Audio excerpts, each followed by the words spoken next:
Баршаңызға сәлем достар. Бүгін сіздерге бүтін помидорды жабуды үйретемін. Ең алдымен біз крышканы және де банкілерді ыстық суға салып крышкаларды қайнатамыз. Банкілерді үстіне күнге қойып ішін булап алдым. Помидорымызды жақсылап жуып аламыз. Банканы мен шәугімге тағы да су қайнатып, тоже үстін булап алдым. Жақсылап стерилизовать етіп аламыз. Енді помидорымызды реттеп салып шығамыз да, үстіне қайнап тұрған ыстық суды толтырып құйып, бетін жаңағы крышкамызбен жауып қоямыз.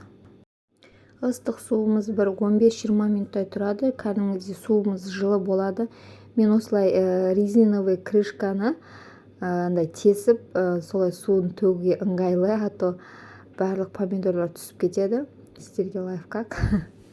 Суымызды төгіп тастаймыз полный.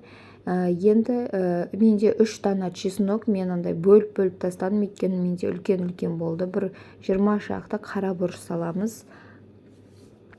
3 штук лавровый салдым.